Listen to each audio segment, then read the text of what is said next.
David Ricks, welcome to 7:30. Great to be with you again. These weight loss and diabetes drugs have been phenomenally successful. Do you actually want Mounjaro to be listed on the Australian PBS, or are you concerned about how it might impact how much you can charge for the same drugs in America? Well, we definitely want Mounjaro to be listed on the PBS scheme. I think we've attempted that at least 3 times so far, and it's unusual to not be listed because it's on the WHO essential medicine list, and I think your expert clinicians everywhere, but including in Australia, are highly recommending it for people with diabetes.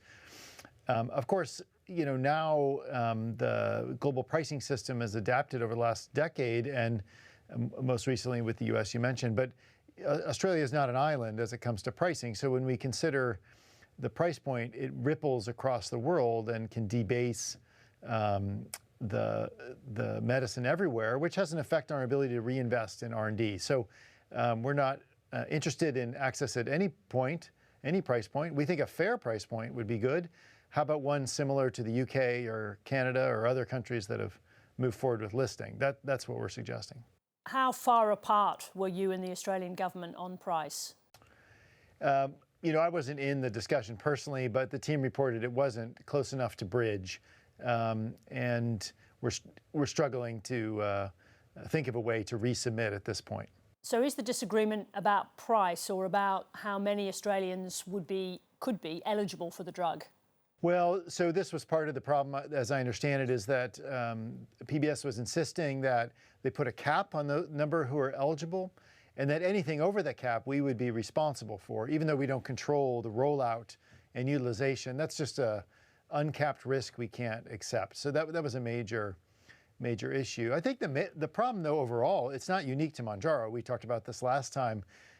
For us, we've launched 13 new medicines in the last 8 years. Only 2 of them are listed in the PBS, and I think for the industry, only 1 out of 4. So unfortunately, Mounjaro is not the exception. It's the rule that typically new medicines are not listed.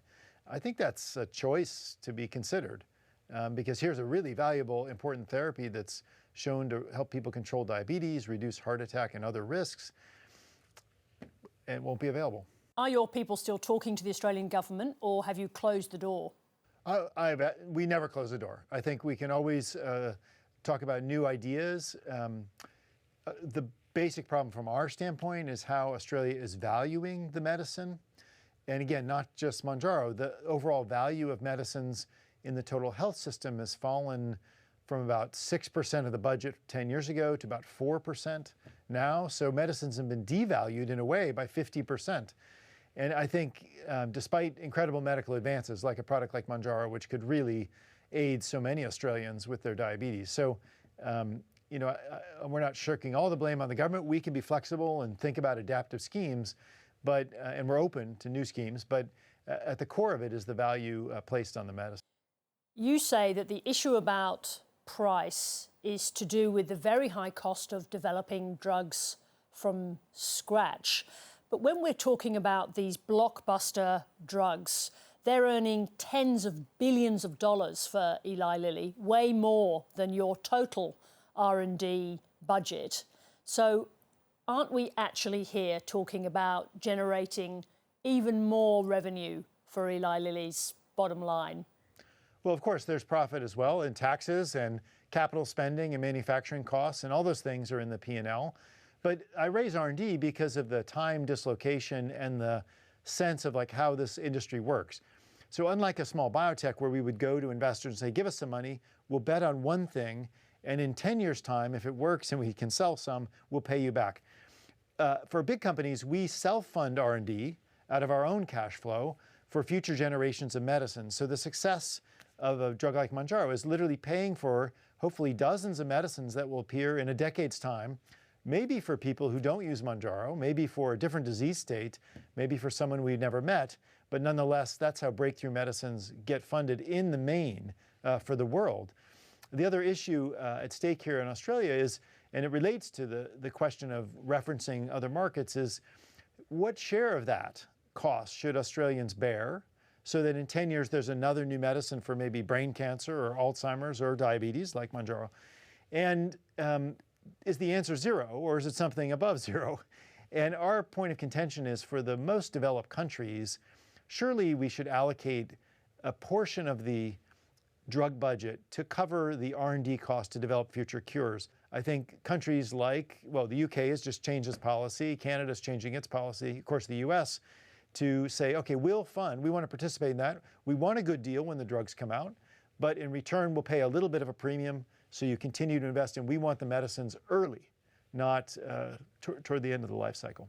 So is it your argument that the Australian PBS is effectively broken for this era of transformational drug discovery?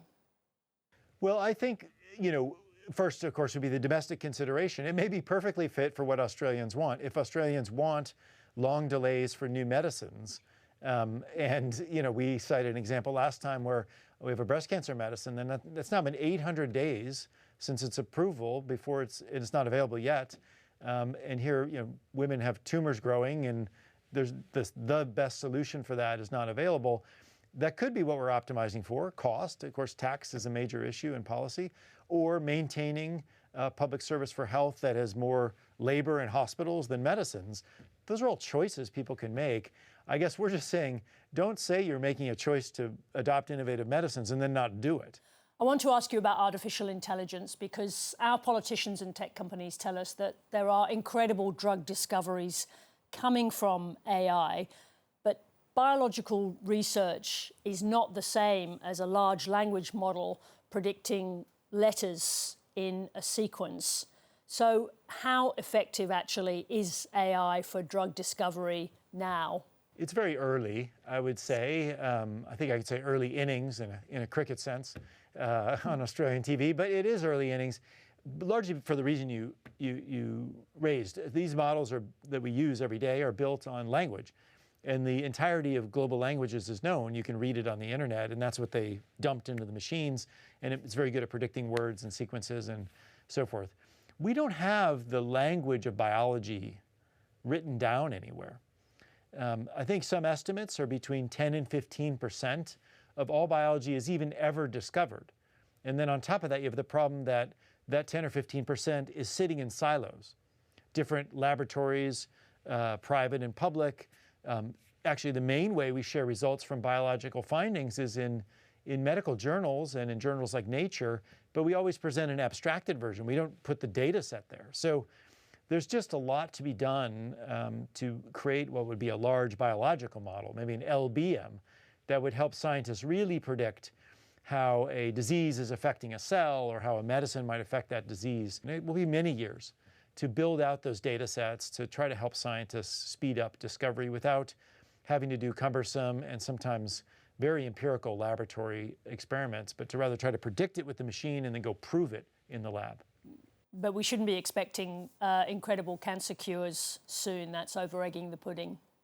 Yeah, I think that's unlikely in the short term, although other parts of our business are positively affected by AI.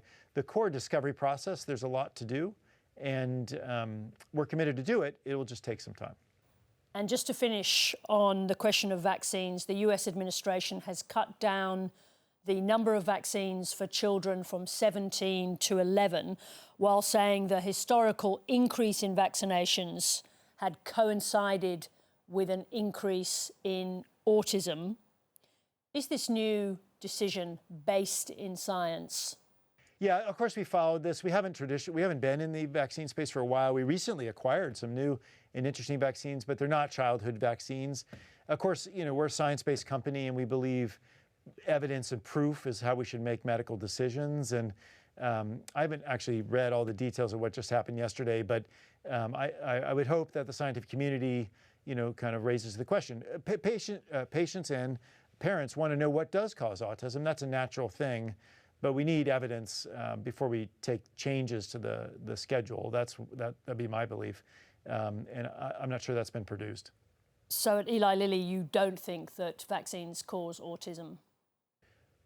We don't have any evidence that that's the case, and we just are now investing in some new vaccines, mostly for adult conditions, and actually an interesting one for bacterial infections, which is a major growing problem around the world, and that's a new area for vaccines we're quite excited about. David Ricks, thank you very much indeed for joining us. My pleasure. Thank you.